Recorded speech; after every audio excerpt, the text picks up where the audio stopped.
Now that's not enough light. I cannot get this right. You know what though?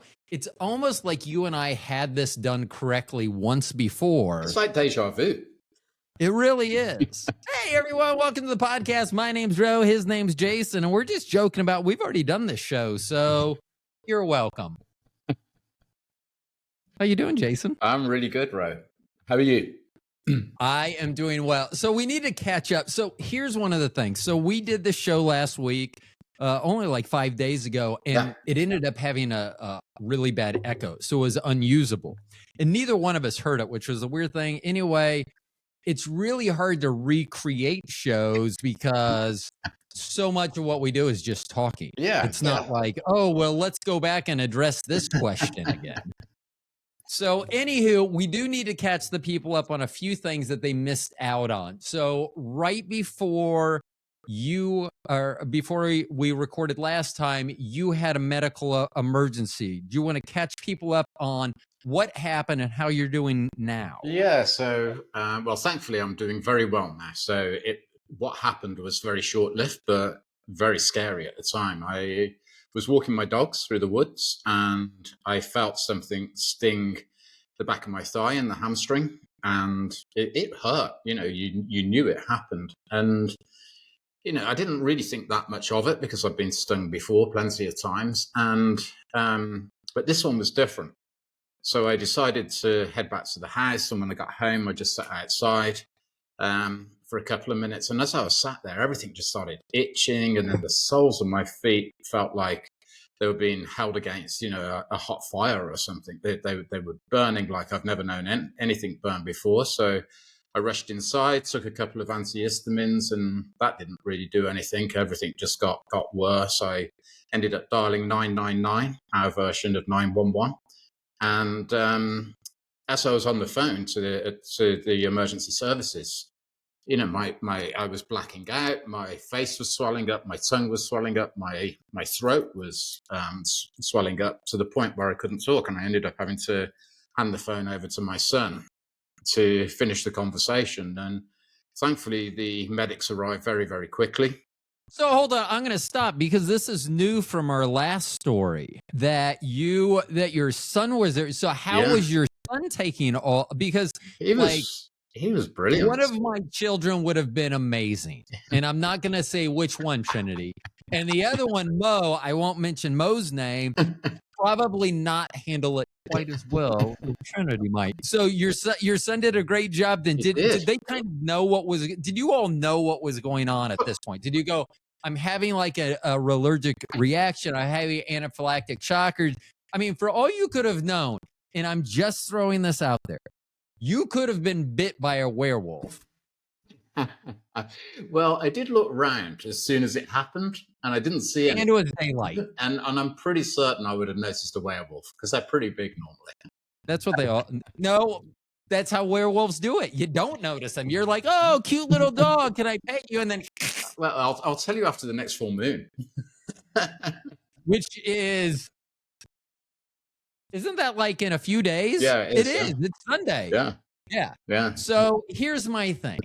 And this is just, I know it's her birthday and not mine, but Bobby's birthday is on the next full moon. I actually happened to look this up, and I would prefer you not killing her on her birthday. I mean, I don't think that would be a great gift. I mean, yes, if she want to meet you sometime, and that's another thing.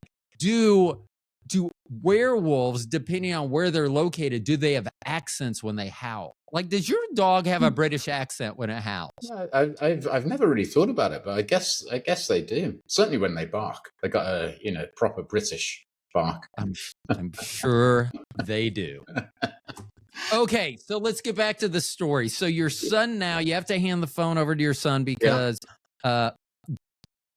my wife is thinking, she's like, so something can bite someone and then they don't talk as much. So I'm sure my wife is like trying to find out what bug. Don't laugh at that. That's not funny. So anyway, you're unable to talk. Your son, you turn it over to your son, who is calm, cool, and collected. Yeah. And so what then happens? He's 16, by the way. So he's fairly mature. Well, 16, I think in England's a little different than 16 in the United States. At We'll least he just put leave his it at phone that. in and, stop swiping through TikTok or whatever. Well, and I wanted to mention this also is that it's very interesting that if you came to America and you had this, and your first reaction is like you're kind of freaking out and you hit 999. Yeah. In America, 999 is for a mental health crisis. Oh, okay. So you would call and be like, I'm dying. They're like, we know, sir, but what is the problem? You go, I know I'm physically dying. I know sometimes it could feel that way, sir. So you have to be careful. So you dial 911 in the UK. You now have the medics rushing to you, and they should be quick because the very high taxes that you have to pay for the medical service that's coming to you. So they're rushing. What do they tell you in the meantime? Like, are they telling your son, hey, put his feet up, put a that's exactly what they did. They said you get him to lie down, put his feet up. The medics will be there. They also located a nearby defibrillator in case I needed that. But there was nobody here to go and get it anyway. So, but the medics arrived within 6 minutes. The first guy was a cardiac guy. He took my heart rate straight away. My heart was actually fine. It was my blood pressure and my breathing that was the issue. And then moments later, 2 ambulances arrived, and they gave me an adrenaline shot, and that sorted it. That kind of. But I have to say, the advice, even over the phone, just lying down with my feet up, that made a big difference. I didn't get any worse from that point, and that was really useful. But the weird thing about it was that I'd never even heard of this, and I didn't consider ever that it's something that could happen to me.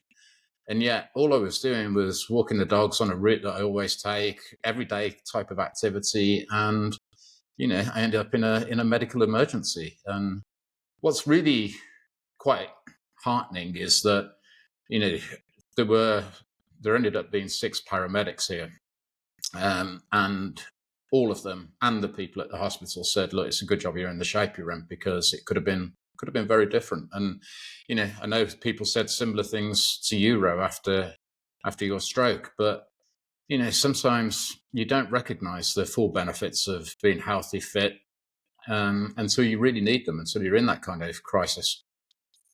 Yeah, and that's the thing, is that even though you can explain to someone the benefits of being in shape, that I was able to survive my stroke at a much higher rate than what typically goes on with people that had a stroke like mine. And just think about this. I mean, one of the things that is difficult in my fitness story is that I've always been fit.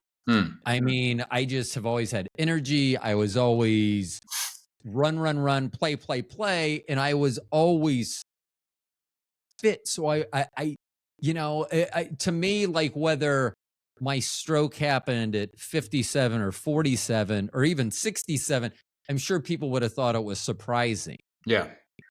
But, yours, and you're admitting this, that, just even 6 or 7 years ago, this could have been a very different outcome. Yeah, it would have been very different, at that point, particularly because I suffer from hypertension, high cholesterol. I'm pretty certain that my body wouldn't have kind of restricted the impact of the allergic reaction as well as it did.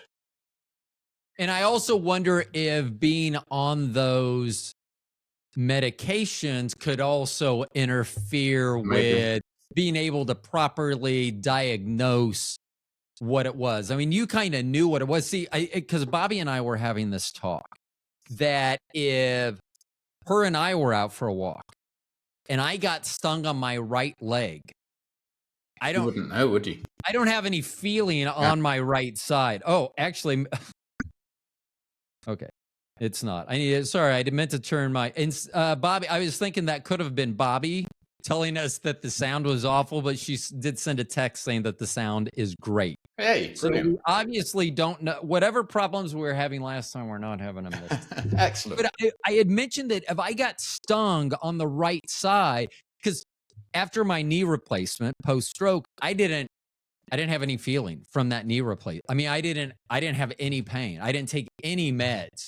Once I was out of surgery, I didn't take any meds for my knee after my knee replacement. And everyone's like, that's crazy. Yeah. But I had no feeling. So we were wondering if I got stung, I don't even feel it. I don't know that something's happened. All of a sudden, it would be where my throat is starting, and then you don't know what's going on. Absolutely. So me having a stroke, but it could be, some people that may have added weight or deficits in their fitness may have neuropathy where they may not be able to feel if they had stepped on something. So, I mean, it's amazing that I'm so glad. I'm sure a lot of people are glad that you're where you're at on your fitness journey to be able to survive this, because it can be scary. And no one knows that. No one knows, because you're the only person that can really think how different. Like you can say, oh, this would have been a different outcome. And I'm like, yeah, it could have been. And I can show empathy and pretend like I care and understand, but I really don't. In fact, I'm going to tie this into right now what's going on. So I keep forgetting. I hold this up every once in a while. This is my new thing going on with What is that? So this is Very fashionable. You should get people to sign it. I will punch people if they get close to me. So my physical therapist, I asked them, because it was a long weekend here, and of course we did this on a Friday, like everything in my life, and I can't ask till Monday. I was like, how long am I supposed to wear this? She's like, well, you can wear it all day, just don't sleep in it. She goes, how long have you been wearing it? I go, well, I'm up to like 4 to 6 hours a day. And she goes, well, you can wear it more. And I go, I get very punchy when I wear that. So basically, my new post-stroke, what they've decided is I may not get any better. So the pins and needle pain that I have, which is caused by pressure. So I either have no feeling, or if there's a tremendous amount if I put a lot of pressure on it, then I get this burning pins and needles. Okay. And so they've decided that they want to put me in as much, and I'm not kidding, they want to put me in as much pain as possible so that when I'm not in that pain, my body feels good. So I'm not sure if you guys have that type of medicine over in the UK like that. I would call it like voodoo or witchcraft to like just hope that. But yeah, so they're trying to put me in as much pain as possible. Like my whole right side, I just want to punch everything that I see right now. Jesus. So yeah, it's a good thing I'm at home alone. So anyway, but yes, that's my new fashion statement, and it sucks. But no one can. So lately, I've been talking to people about, like, when people say, I understand something. And this is, I hopefully going to tie this in somehow to the Sacha Baron Cohen story that we're going to get to. That you can say that you understand. Oh, that stinks. That must really suck for you. But I'm trying to think of ways that it can be tangible to someone that they can really understand. And my best thing is to tape people's fingers up. Okay. And you put different amounts of tapes on, and some are longer and some are shorter, and some have weights in them. So some of them are heavier, and then try typing or doing anything with your fingers, because you lose your dexterity. And like when I use a mouse, because it's right-handed, and yes, it's just as frustrating if I try to learn how to do this left-handed, but if I do it right-handed, like I rarely am able to click the cursor where it needs to go, which is hilarious. If you ever go to like one of my stroke survivor websites, you can see that we don't give a shit about like what grammar. We just type, and those are the words that come out. Yeah. We're not going back and correcting anything. But so I thought about that. And then this new sleeve, Bobby was asking how this felt, because it is really tight. So I will have to say, I'm going to give a shout out to Nikki at 15 minutes into this. Nikki is my physical therapist, and she had to get 2 different sizes up to fit me And she goes, I didn't expect your arms to be that big, and they're well defined. So thank you, Nikki. I appreciate that for noticing right before you put me in this torture device. But the only thing I could think is if someone because it burns like burning needles is if someone made a sleeve, a tight sleeve out of sandpaper, and you tried to slide your arm into that, and you're like, well, that would hurt really bad, and that could really cause long-term problems. I mean, I'm like, uh-huh. Yeah. Yeah, I know. And I mean, like, it's like, I get it. One of the biggest things that we have as strokies is when people are trying to be nice and they're trying to help us out and they want to hand you something if it falls on the ground, or they want to fill in the word for you, and we just kind of need it. And it's like, so then we're like, I got it, and then they give me, it's a long story. But I suppose, you have to separate intent from the actual action, and people mean well when they're doing that, don't they? So they are genuinely trying to help. I understand that, but when you're like, I got it, they're like, hey, I'm trying, and they kind of get put off because they feel like I'm trying to do something nice for you, and it's like, honestly, the nicest thing you can do is leave it there. Yeah. And if I need help, I'll ask for it. And I know it sucks, and people are trying to be nice and blah blah yada yada. I get it, and it's just a weird world that I'm having to live in. But when you have a crisis that you went through, knowing that your fitness, I mean, that's a great story. I mean, that's another story that people will listen to you when you're on the pulpit or you're on the soapbox and the corner square, and you're preaching about fitness. That's why people will listen to you. I mean, which is awesome. And it is true.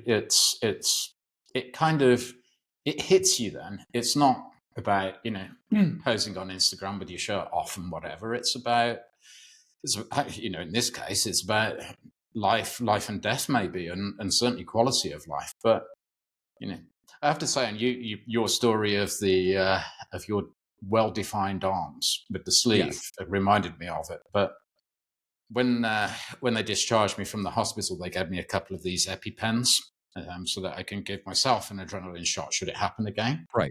And they're explaining how to use them. And they said, so all you do is take this off and then you jab it in a big muscle on your body. And you've got a few to choose from. Yeah, that's yeah. And I thought, that is nice. I mean, I talk about it. I just had this conversation with someone. Do you know have you ever heard of Mama Cass from Mama? Of course I have. Yeah. Okay, so the leaves are brown and the sky is bright. They are. Yeah. If you Google how Mama Cass died, it'll talk about the story, the fake story that she died eating a ham sandwich, because that's not how she died. Okay. But my thing is, how sad is it that people believe that about you?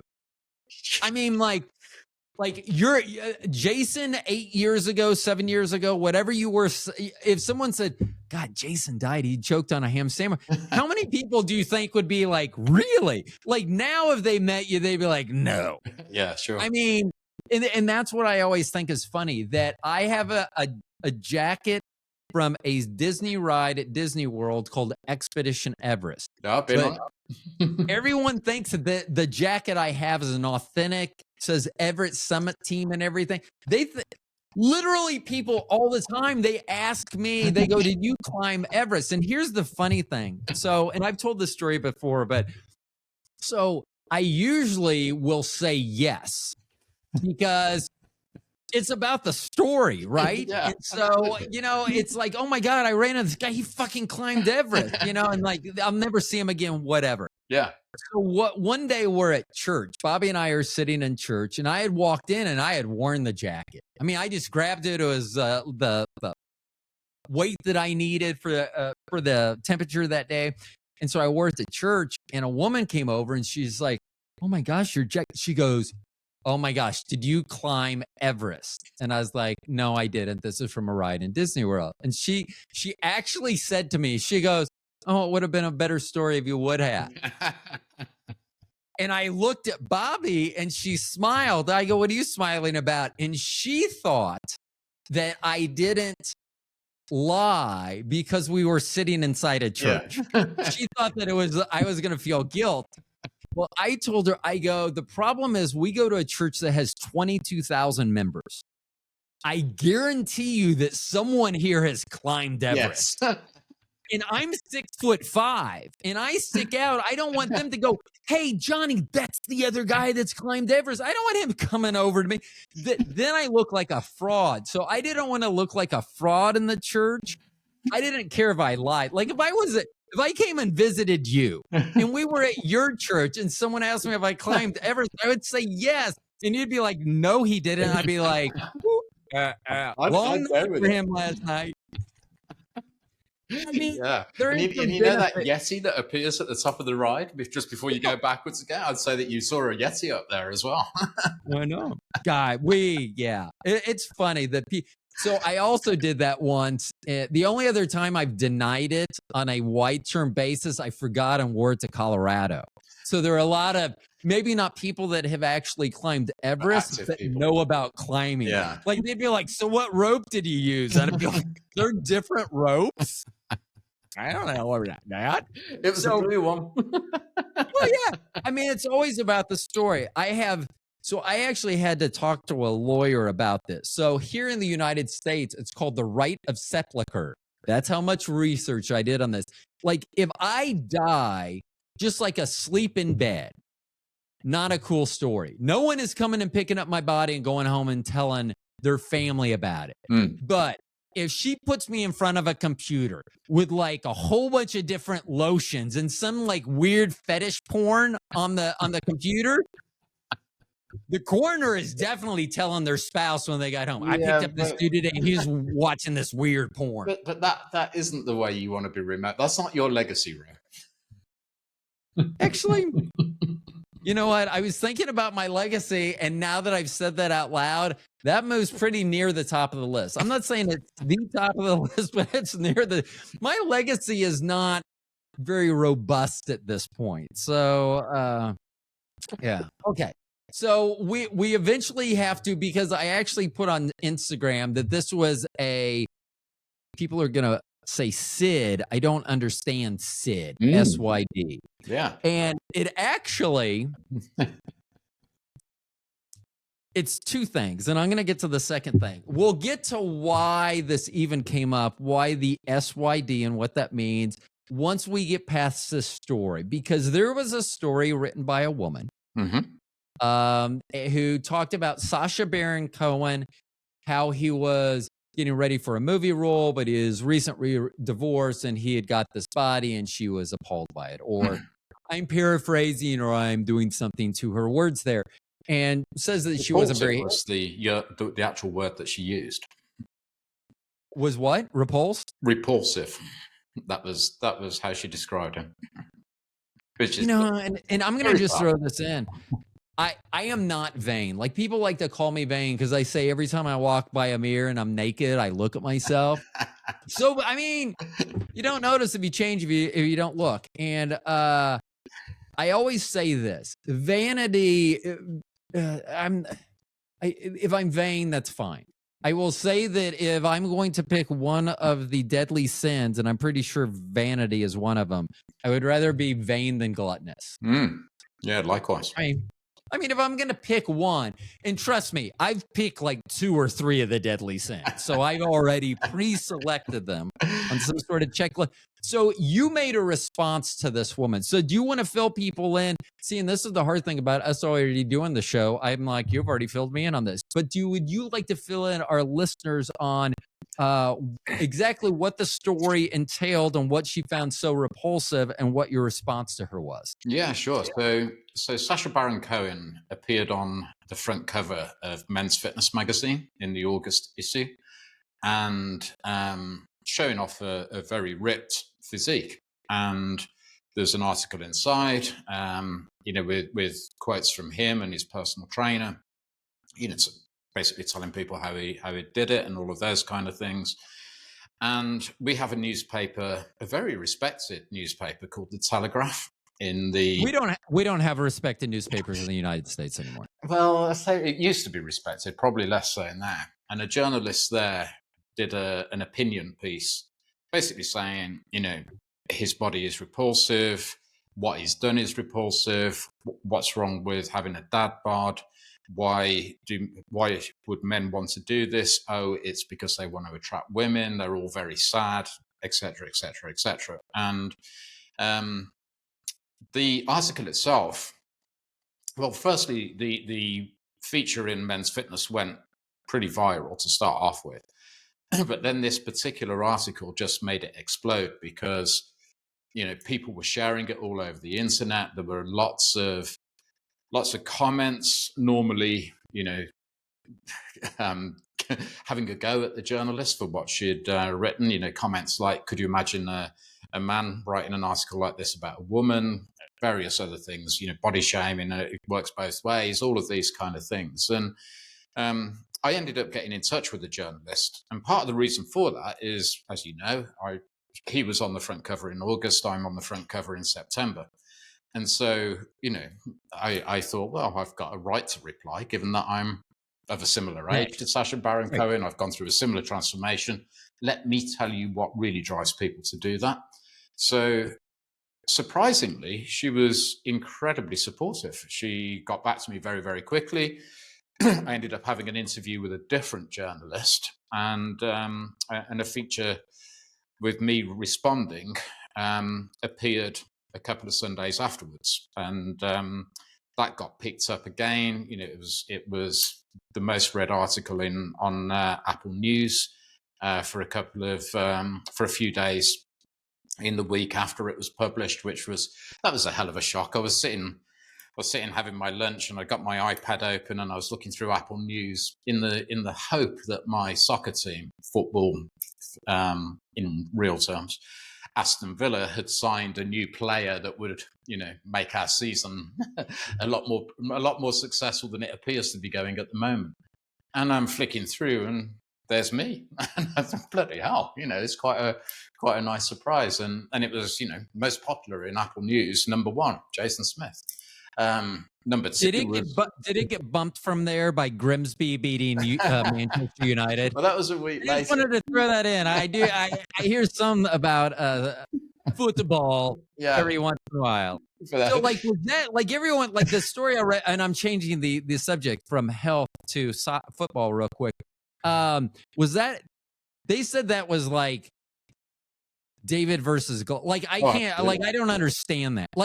I don't I understand your different leagues. Yes. I understand relegation, and I get that, but I don't necessarily, because you all have these tournaments where they play interleague or something like this, Premier League playing shit teams or whatever. That's and then a shit team. And I'm not calling Grimsby a shit team because I don't know about your team, but they made it sound like Grimsby had just shocked the world by beating. It was. I watched it with my son. I'm not a Manchester United supporter by any means, and that night I was supporting Grimsby like I was from that part of the country. But it's so Man United, very, very, very rich tradition. Lots of history. European Cup winners several times, league winners lots of times. A lot of owned by an American. Yes, owned by the Glazers. A lot of football fans in the UK don't like Man United because their fans are so arrogant, kind of feel entitled to everything. So seeing them kind of knocked off their perch by a team in a much lower division was a delight to many people. And so what happened? And here's really watching Welcome to Wrexham on Hulu.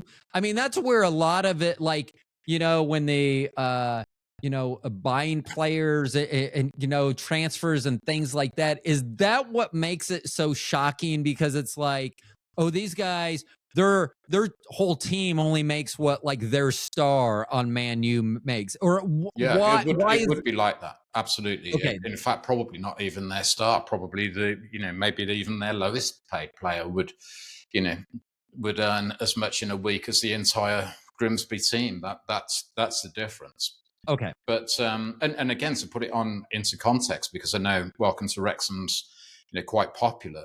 Wrexham are in two divisions above Grimsby. So, but Grimsby are where Wrexham have been in the So if past. I go back like 2 seasons, I should be able to see Wrexham play Yeah, Grimsby. you probably would. You probably would. Yeah.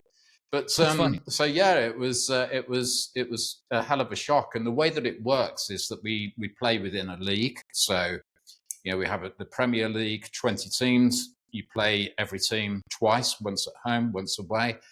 And then there are two competitions where you can draw a tie against any team in any of those divisions. And it just so happened that Manchester United ended up going to Grimsby. And yeah, it's always, these kind of matches get televised just on the off chance, improbable off chance, but still an off chance, that there is a giant killing type of result. And there certainly was that night. It was, well done, Grimsby. That's all I can say, really. Well, yeah, and that's why. So I actually had written that down, Grimsby versus Man U, because I did have some questions, and I know we're all over the place. And we'll get back to the Sacha Baron Cohen and how you were one of the top Apple stories until you got knocked off the first by Grimsby. But I mean, I just find that is very interesting, because here in the United States, really only college sports would you see that in. Like if someone knocked off someone, then that got fucked over a couple years ago, where they've decided to start paying college athletes. So now, I mean, and I'm not kidding, I heard that a backup quarterback, like an 18, 19, 20-year-old at the University of Georgia, is making $1 million a year. For college, I mean, I just can't. Jeez. So the team that the Florida Gators, they played Long Island University. And I don't know what University of Florida's enrollment is up to now, but I know our stadium's 90,000 plus. And the team they were playing plays in a stadium that holds 6,000. Oh, wow. So, years ago, if a team like that had beaten Florida, it would have been like Grimsby beating Man U. Yeah, but it doesn't happen anymore. That's why Florida won 55-0 a few nights ago. Now, granted, that's different. I know you guys only get 1 point every time you score, and sometimes we do 6, sometimes we do 3, occasionally 2. So depending on the rules, what's going on? Okay, let's get back to your number one story. Yeah, so it got knocked off the perch, obviously, but yes. It wasn't the Grimsby Man United story. I can't remember what it was that knocked me off. I think it was some government or sex scandal or something like that, something salacious. Yes. that grabs the attention. But but the thing that was surprising was the journalist's name is Judith, and she was brilliant, and she was really supportive. My honest opinion is, she didn't really believe a word that she actually wrote in that article. It was, it was designed to get eyeballs, to get attention, and ultimately make money for her newspaper, and it certainly succeeded in that. Yeah, and that's what I don't like, what things have come into now. Like if you look like on YouTube, it's like every title is like, ignites into something, or it's always like travesty. It's always these big, these words, and then it's not, and everyone's trying to, look at the, and talking about whether you actually believe that or not. Because I'm going to go ahead and say, if a guy with a dad bod and Sacha Baron Cohen, or you, or even me for that matter, got undressed, I bet I know who she would look at. Yeah, well, I can't speak for her, but from what I can tell, and from what research is done on such subjects, yeah. Look, when you think about it, you don't have films like Magic Mike, called That Bob, do you? So yeah, you do. It was called, what was that? It was based in the UK. Oh, The Full Monty.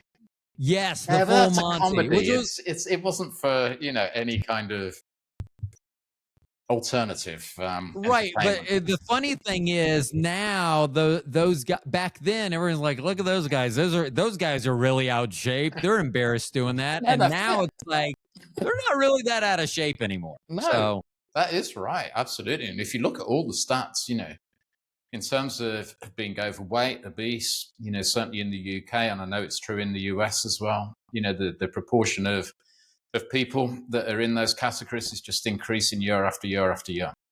yeah, it's not wonderful here. So your response to her and you chatting with her. And I know we're already 35 minutes into this, and I've seen you on some other podcasts. And don't get used to these other people asking you real questions. Okay, I may throw one or two real questions out there, but don't get used to that. But so on your response to that and your interaction with her, what other did you get feedback about your article? Did you find people that were not necessarily on her side, but like on the side of her story? Did you get No, pushback from your counter argument? no, no. Oh, I got on my article. You can comment actually on the Telegraph's website, and all of the comments were supportive. A few of the comments were kind of continuing to, I suppose, react to the original article that Judith had written. But there was nothing negative. It wasn't like the trolls that you get on social media. It was all very positive. oh, man, I only wish I had trolls on social media. That would be great. Hey, here's a question that I just wrote down. So sometimes I come up with them on the spot. I didn't even have this first time. But this is a serious question. When do you see yourself being selected for Celebrity Big Brother? I have been approached 3 times to go on non-celebrity Big Brother, but I've turned it down. Why don't you do it, man? If my body, so here in America, and we stopped watching it once they started regurgitating, they had shows for a long time with new, and then they would do like winners of past shows, and then it was runners, and and then it was people that were on other shows that were on that network, and it's just like, okay, I'm tired of watching this. So, but back in the day, we used to love Big Brother, and I will tell you, the UK is the one that I think started Celebrity Big Brother. I think it did, yeah. And it was like, I didn't know any of the celebrities, but just the privilege that they thought that they had because they were celebrities, I thought was very interesting. That is awesome. I totally think you should do it. It is, something like that isn't really for me. The time commitment. Hold on. You could work out 20 hours a day and be filmed by cameras 24 hours a day, and you're saying that's not for you. I'm sorry. I just don't know if you heard the words that came out of your mouth and whether you knew that they were a lie. That sounds like literally no shirt, workout.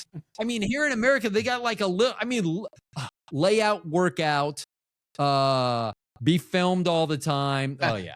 Yeah. I mean, seriously, I want to do that here at my house and no one would even pay me to do that. I think you should do it. I'm going to maybe if I'm asked again, I'll reconsider based on your advice. Oh, you're going to get asked again, man. And it's actually, so we're going to talk about the SYD. We're going to get to SYD here and what that means. But I'm also I'm going to ask you a question. And Bobby, if she sees her, she'll know that this is. I'll get to it. Hold on. Okay, we'll just talk about what we were talking about, SYD. So what I mentioned to you on our long lost show is that I've often wondered, like, when guys like lose sight of their dick, whether like that, like, to me, if I'm wearing a shirt like this shirt, which is fairly fitting on me. If it's untucked and I stand up to pee, I don't see it, it hangs out far enough. And I'm like, that's only like, I don't know, 20 pounds, 30 pounds, but it's like an attainable weight that I could reach and no longer see my penis anymore, but I'm going to call it a dick. Yeah. So did you ever, and I asked you this before, and I want to know whether you've looked since in the last week. I mean, I know you looked down, but did you ever notice a time that you could see your dick again where you're like, hello, friend, I haven't seen you in so long? I can honestly say, if I did, I don't recall it. But, you know, what you say is true. You know, there would have been a good proportion of my midlife when that, you know, that would have been invisible to me. And I'm not like you think about like, but to me, every once in a while, like if I can't see it, I think that's like weird. So that's why I was like, if it reappeared, like hello, and you're like, wow, What's it been? I don't remember you looking like that. You always had a beard. I mean, you know, I don't know. So here's what I was gonna say also, because Bobby and I had this conversation. So I'm just gonna ask you the question. When was the last time you tried to suck your own dick? So, okay, so here's why I say it like that is because one day, I don't know, You know what? few years. There is a particular exercise. It's you use a cable machine, and you have a rope attached to it. You kneel down in front of the cable machine. You bring the rope down either side of your head, and then you crunch and you exercise your abdominals. And the best Isn't way, that how Michael Hutchins of NXS passed away? the best way of describing how to perform the exercise to a man is imagine you're giving yourself a blowjob. Because what you want is you have to curl so that your abs are fully contracted. And that means that you have to get, you know, you have to curl as far as you possibly can, as though you are trying to reach. And yeah. So I told that exercise aside, probably last night.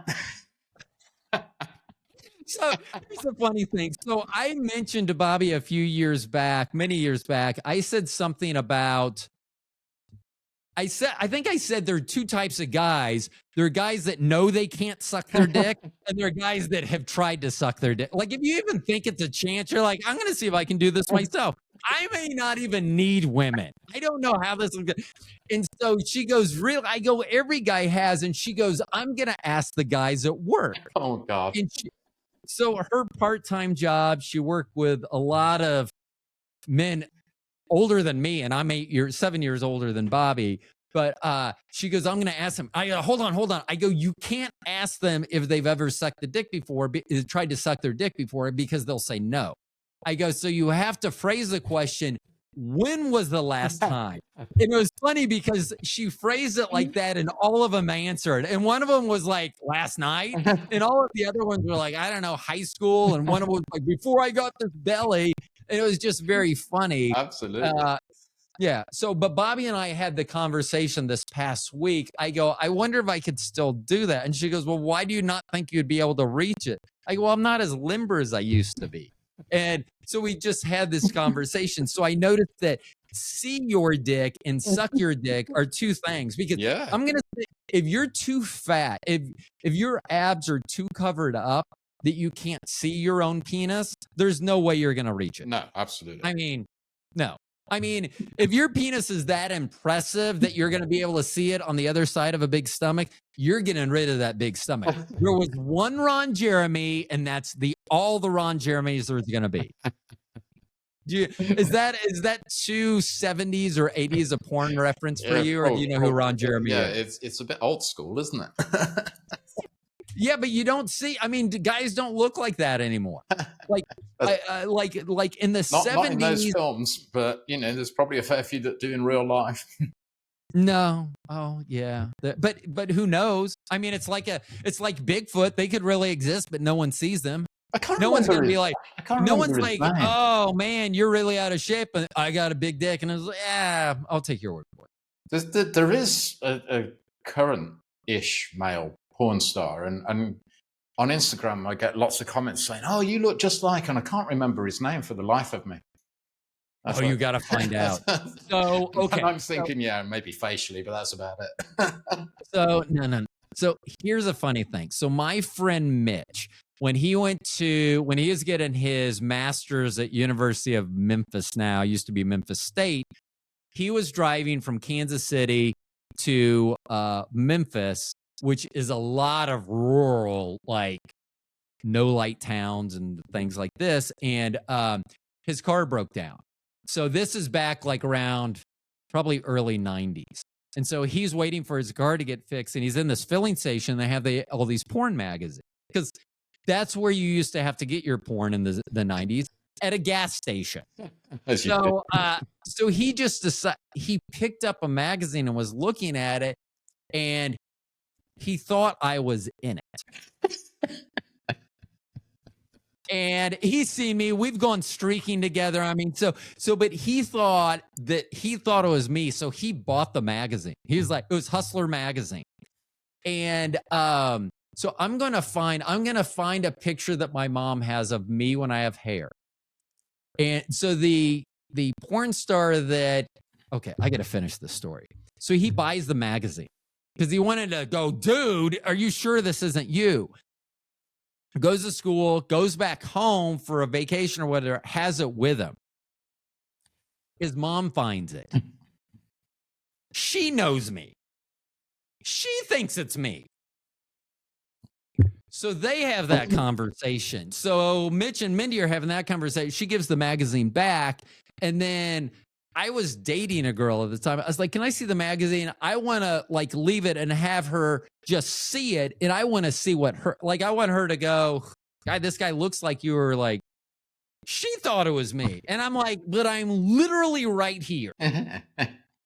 So I think it was because of the nose, the tip of the nose, our mouths, big blue eyes, and the wavy hair. But his name was Rocco Siffredi. Right. And he was like but that's who it was. And everyone thought, so I will find a picture of Rocco Siffredi, and I will find a picture of me. But I just always thought that, but here, that goes back to the story about Mama Cass. Would you rather have someone believe that you choked on a ham sandwich or that you were in porn? I mean, like, I'm not saying those are the only two options that you should have, but if those were the only options that you had, if I said, Jason, you got to pick. Do you want people to remember you as a porn star or someone that choked on a ham sandwich? That's easy. That's not even a question. You know, I did get approached as well. Hold on. Now, let me ask this then. 7 years ago, would the answer have been different? Well, possibly, yeah, probably. Yeah. I want a ham sandwich, damn it. So let me tell you this. So this was last year. I got a message from somebody saying, have you ever been in films, et cetera, et cetera, et cetera. Let's have a conversation. So I ended up having a number of conversations with this casting person, and it started off as, this is a film. It's going to be a feature film. It's going to be, it's not Paramount or Fox or anybody like that, but it'll be on cable, etc. It's going to be a thriller, a kind of psychological thriller. Okay, all right, that sounds interesting. The psychological thriller turned into an erotic psychological thriller. The erotic psychological thriller turned into basically a full-on porn film. So I have been approached to appear in a porn film. So is it out yet, or when do you shoot this?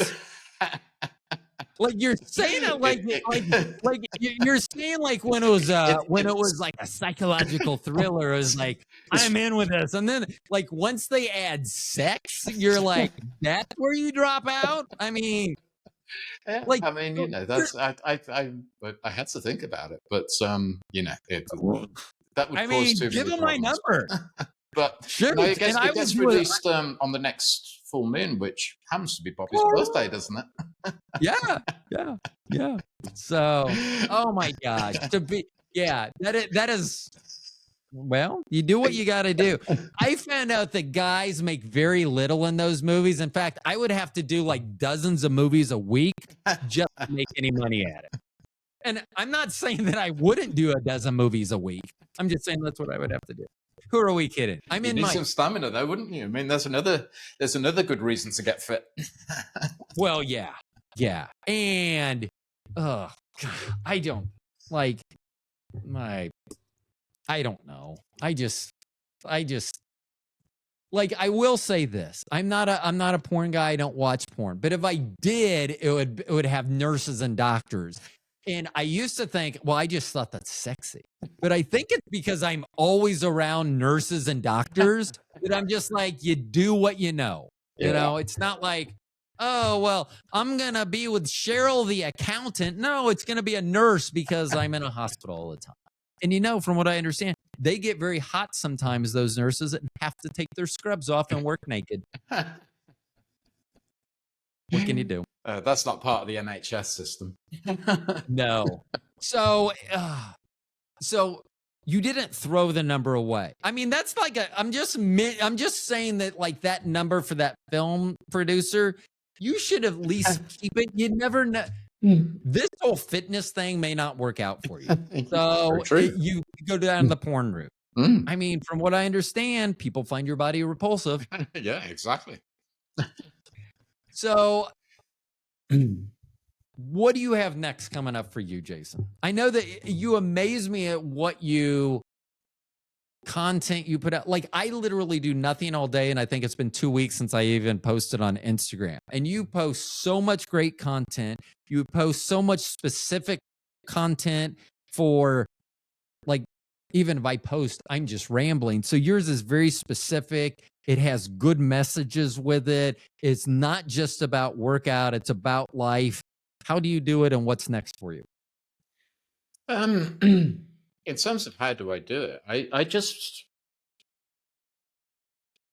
the people that I'm trying to talk to are basically just like me, you know, like how I was, like how I've changed, etc. So, you know, I just think of what would have helped me at that stage of my journey, and I'll do a post about that. And that might be a workout. It might be, you know, something to do with another area of life completely. It might be nutrition. It might be, you know, just enjoying yourself, or something along those lines.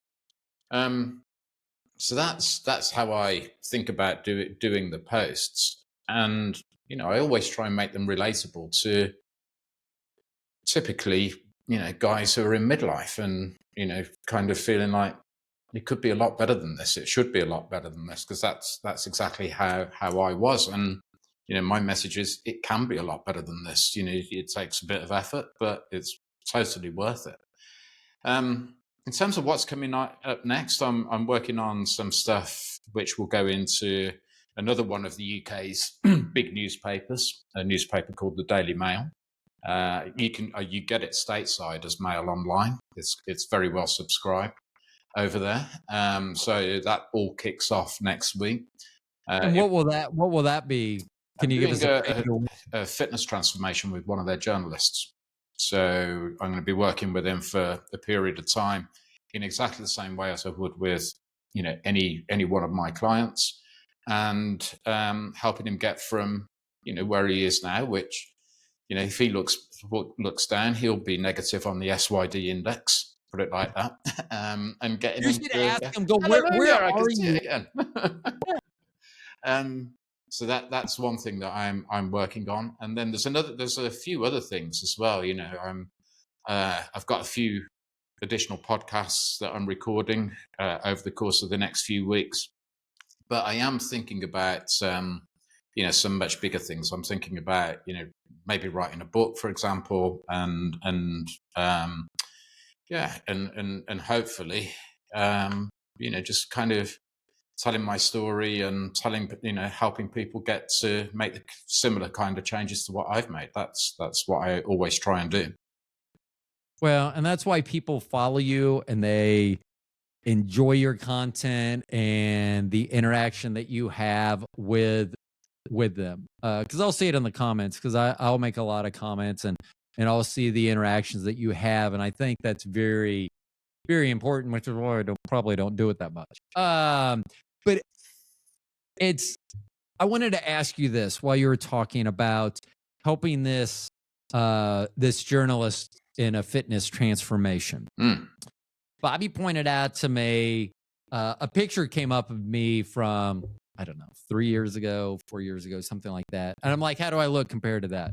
She goes, you look basically the same. She goes, your arms and shoulders are a little bigger. Your chest is smaller. And I was like, okay, rude. No, but here's the thing is that in quarantine, when COVID hit, I started the 100 push-up a day challenge. And for 4.5 years up until my stroke, I did 1 to 500 push-ups every day. And there were some times where I had thumb surgery and I couldn't for like 8 weeks. I couldn't do the push-ups and things like that. Other than that, I did it. And I haven't done that since my stroke. And I was like, oh yeah. But I was like, okay, now I need to go back because I know that you've had some videos about how to work the chest and the upper chest and lower chest. So I save those videos. So I go back and watch them and I'll reference them.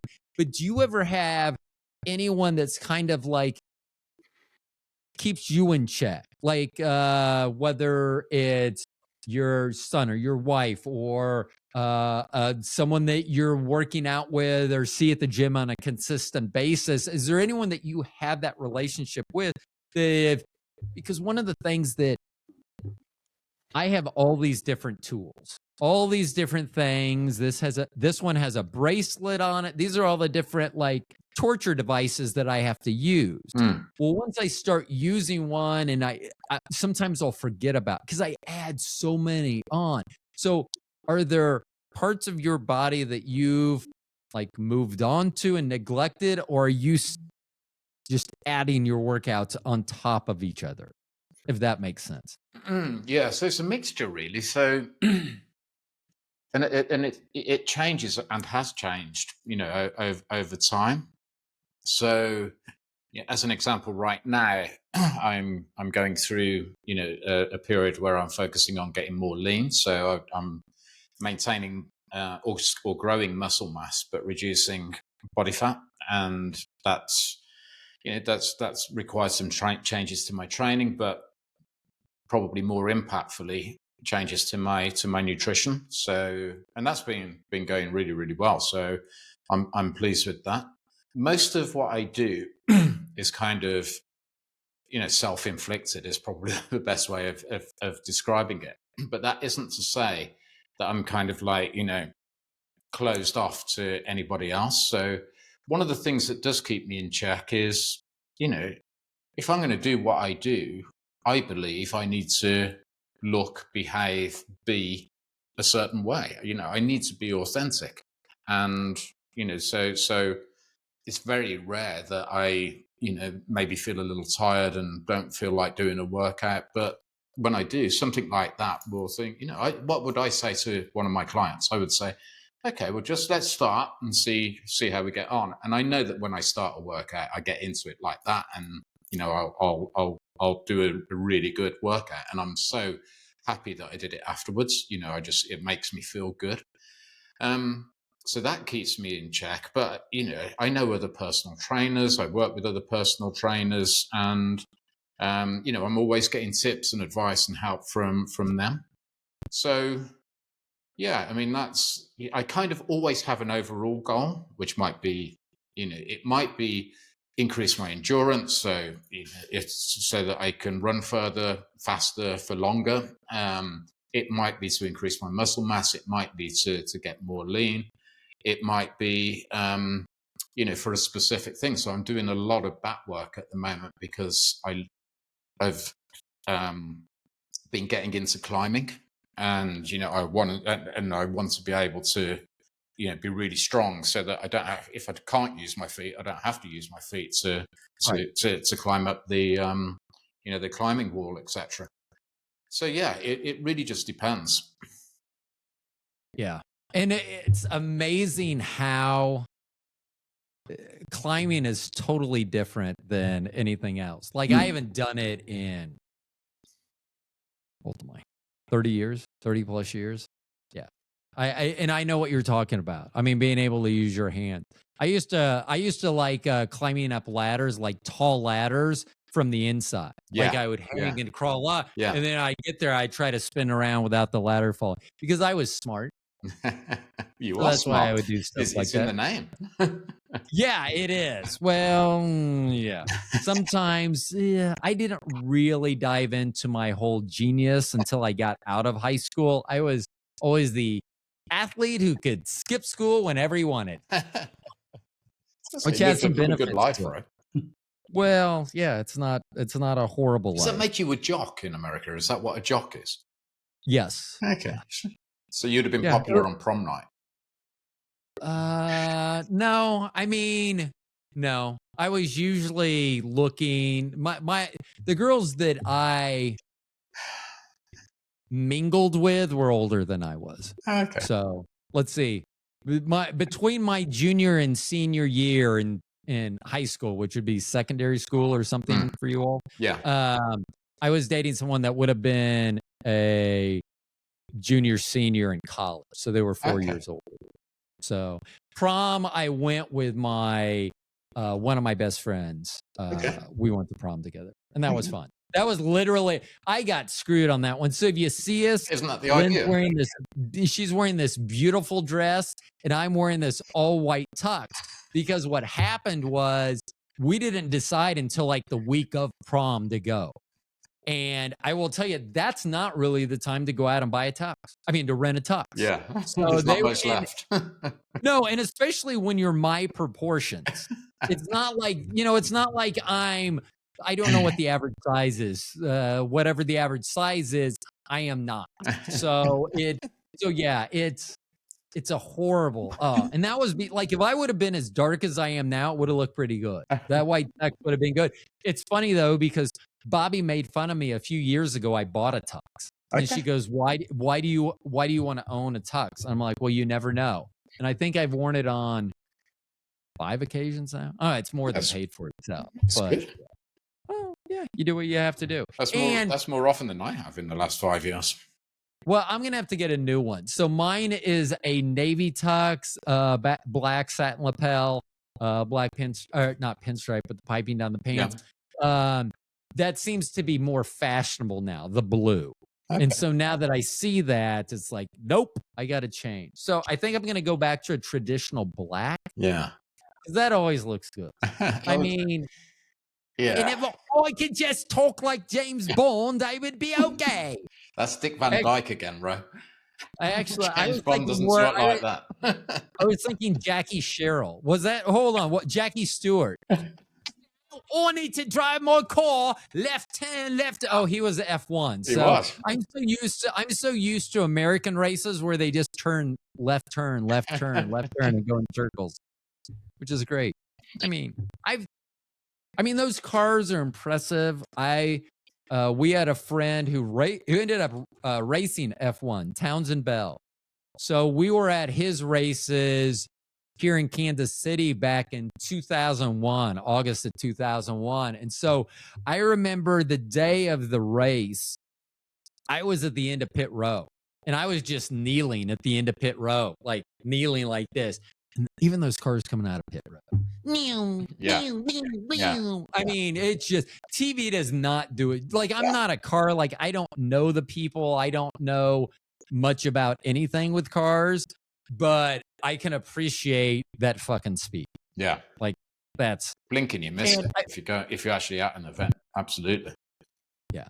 And I will say I do like stock car racing, because like in, what was it, Days of Thunder with Tom Cruise? Yes. Or maybe it was Talladega Nights with Will Ferrell. I'm unsure. Those two movies seem so similar to me. But they said rubbing is racing. And that's what, in F1, you got your open tires and everything. No one's touched. You touch someone, you're probably not going to have, like, that's why I want someone to be able to get on your bumper and push you if they want to push you. But I can appreciate F1. F1's in Italy this week, I believe. I think So it is. Yeah. Yeah. yeah, I do nothing with my life. So I am now watching obscure sports. Ask me about cricket. Actually, don't. I still don't know about cricket. I've not gotten to that point in my life where I've learned about cricket. Do you know about cricket? I know enough about cricket. Yeah. I don't get it. There's wickets and they don't seem to run full speed and there's only one base and I don't get it. There's some guys There's only that one used base, but you can run it 3 times. It's pointless running it 4 because if it goes over the boundary, you've got your 4 runs anyway. And if it doesn't bounce, you get 6 runs. it just why don't you have 4 bases then? Like why is it just back and forth? I don't know. Like that just like I'm not going to say that America does it better with baseball. I just don't understand the like someone I was seeing something where someone was up for like a long time. Like it's I want to say hours, but I've had a stroke, so I'm not sure. Can someone bat for that long? Oh gosh, yeah. What? Bat for the whole Like day in no. a test match. I mean, absolutely they can. you go up, you get 3 strikes, 4 balls, you get a hit, you get an out, it's over. Yeah. 3 hours at home plate, and there's only first base. Well, you're I mean, always it's not even- alternating because you always have 2 batsmen at the same time. So you're not batting consistently for all that period, but you can be in for, and literally in, that's what it's called. It's called an innings, and you can be there for some time over the course of 2 days, even until somebody gets you out. So I don't think cricket's going to take off here. Just like your football, we had to rename soccer just to make it more appealing. I think we're going to have to do something about cricket.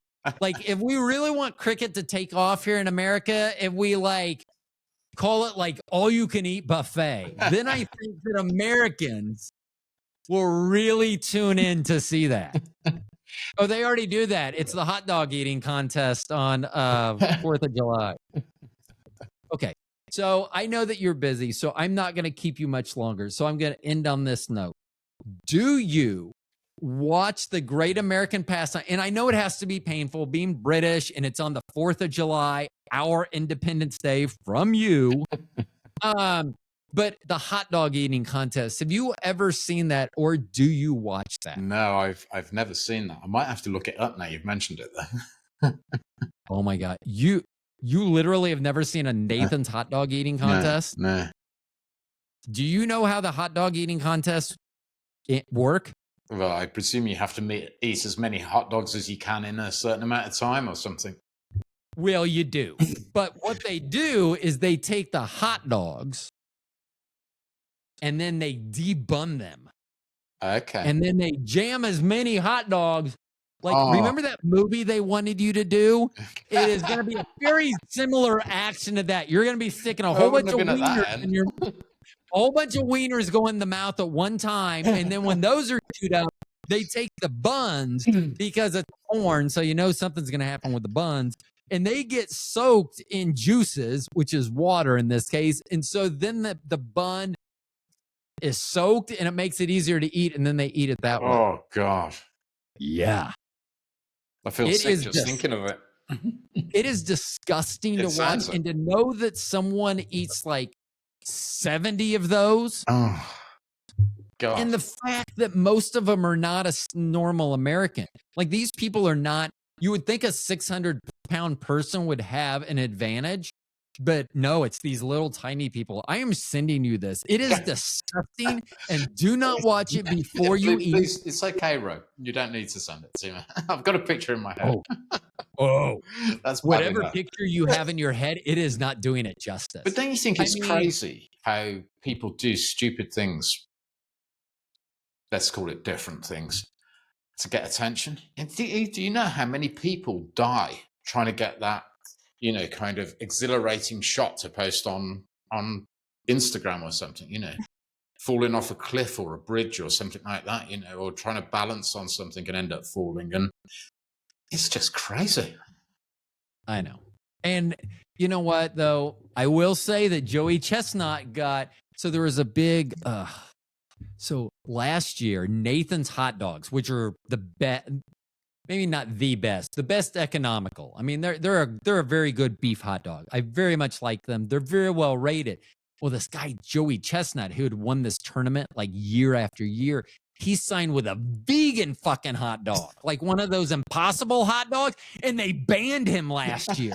And then I guess ratings went down so much because it's Joey Chestnut. And if you're like, who is that? Well, there's only one hot dog eater that anyone can name, and it's Joey Chestnut. If his name was Joey anything else, you wouldn't remember him, but Joey Chestnut sounds good. It's memorable. Yeah. I mean, like, I guess for him, that's cool because, like, if someone says hot dog eating contest, people immediately think of Joey Chestnut. Just like you, if someone was to mention porn and then they thought about you in your one movie, then you'd be like, oh, I don't mind this thing. The recognition, and could you have won? Like, I don't think you gave it enough thought. I think that I'm just saying that if you can go back to this producer and say, hey, I've given this a little bit more thought and I have some ground rules, just like in 50 Shades of Grey, you always need ground rules with these people. I think it could be a new career for you. I mean, yeah. I mean, can you imagine? Oh, yeah, we're just working out at the gym. And then all of a sudden it's like, oh, my gosh, how did we get naked, covered in oil? I think I'm writing a movie for you right now. You can make a career out of that. You know. Bobby just texted me and said, movie sounds great. I'm in it. I don't know what that means, actually. I'm just kidding. She didn't send that text. She always makes fun of me because I'm always like, I know that she loves the sound of your voice. And so she's always like, when are you talking to Jason? What do you? And I always like to take it further than that. And then she's always like, I didn't say that. I know, honey. I guess to make it all right, I have to go, oh no, Annie. I know that's horrible. I'm sorry. I've just really destroyed your language, and I apologize for that because I feel it's kind of like my language too. Well, it's always nice to hear you laugh, and I'm glad that hornet didn't take you out. Me too. Jeez. So you said it on the first show, not this one, that you went back and identified the hornet hole or nest or whatever like that. Yeah. So have you done anything to prevent them? Like, did you fill the hole? Did you pee on the hole? No, I'm not going to do anything because any story that I've heard from somebody trying to deal with a wasp nest or a beehive or whatever else always ends up with them being stung multiple times. And I'm thinking that probably isn't a great idea. So for now, I'm just avoiding it. Okay. That's a good way to do it too. Jason, I love hearing you laugh, man. I love laughing. Good. I love these chats. They're great. So, and I had mentioned this before, and actually we'll end with this because we've been talking about fitness. We've been talking about, how that can change your life and things like that. And I say this before. I think I say this every time that we talk, that I want to say that I appreciate your friendship. That we've met, or that we were able to meet, through this podcast, and hopefully we will get to sit down in a pub somewhere and have a night out together sometime. But I really appreciate that because as we get older, friendships can be more difficult. I mean, than working on your body. I mean, I work out at my house. I work out by myself all the time, except when I'm in therapy, and so that doesn't give me the chance to build friendships and create them. And I know how important that can be to your fitness and your health. Because, if you have someone like, I'm not competing with you, I'm not staying up with you, but it is nice to know that someone else out there at my age is going through fitness things. Okay, beyond what I'm doing, but that is still on this. And that's very inspirational for me, but it also means a lot that you take the times to have these conversations. I mean, I felt horrible last week that we weren't able to use that, not only because it was a good conversation, as all of our conversations, I think, are, but I know how valuable your time is, and I don't want to impinge on that. So I want to say thank you for your friendship. Thank you for doing this podcast, because I don't know for sure. I am assuming that it is not the same line of questioning that you get. I'm going to just assume that the podcast you have coming up on the horizon are not going to ask you about your see your dick era that you've re-entered in your life. It's highly unlikely. And if they do, I have trademarked that name and they're going to owe me money. There's that laugh again. Actually, it's obviously been lost in the ether, but I'm pretty certain I was the one that came up with the SYD index. Well, I guess you should have trademarked it then too. Huh. That would be great. I mean, yeah.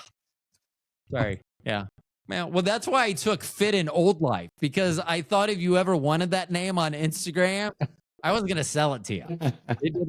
I didn't care the cost that I charged you, the amount I charged you. I was going to sell you Old and Midlife. No, Old and Midlife, Fit in Old Life. Okay, I've had a stroke. And this, I will tell you, my when I emailed my therapist back and told her I wanted to punch everyone, I'm not kidding. Like this, I feel like this eye has just been pulsating the whole time. It's yummy pain. So anyway, I'm going to end on that note, and I'm going to go outside and smoke and try to get rid of some of this pain the old-fashioned way, the way God intended it, by the use of marijuana. I tell you, hold on. What are your laws like that about marijuana in the UK? It is illegal, but I think if it's for personal use, there won't be any form of prosecution. So. Okay. I just need to, if I ever plan on moving over there to become a werewolf myself, although I will. So I know I got to let you go. Here's my big debate I've been having a big debate on the whole werewolf. Do I want to be a werewolf or do I want to be a vampire? And I mean, we'll have a whole episode about that, because I want you to make that decision too. Would you rather be a vampire or a werewolf? And I want this to be a deep dive, not just like, I want to be a vampire because they wear cool clothes. No, this has to go down to use of sunscreen. You know, if you choose a werewolf, do you wear a flea collar? I mean, I want you to think about this seriously. Okay, Jason? Okay. Jason, man, I can't wait until we finally meet, because that is going to be a show and no one's going to get to see it. And I'm okay. That is very true. Okay. Everyone, his name's Jason Smith. You can find him at Fit in Midlife on Instagram. You can find him fitinmidlife.com and on TikTok at Fit in Midlife. Did I catch all those correctly? Yeah, Perfect. It's the same handle on every social media. Well, see, I just have to say that because The Stone Genius on YouTube is THEE. And when I looked up who has at The Stone Genius on YouTube, it's a guy that posted 3 videos, and I'm not kidding, like 3 videos like 15 years ago on the same day that have nothing to do about being a genius or being a stoner, from what I can gather. So, but yes. You're all the same, and I'm all different, which makes a lot of sense. That makes a lot of sense of why we are where we are in our lives right now. Okay, Jason. Everyone, his name's Jason Smith. Go follow him. If you need help, he's there for you. Man, he made a change in his life. He can help you make a change in your life. Jason, you changed my life, and it's only partially because of fitness. I appreciate that. Great to talk, Ro. Okay, everyone, you've been listening to the Stone Genius Podcast. With only 1 E. Unless you're watching this on YouTube, then it's 2 E's. Thanks. Bye. Oh.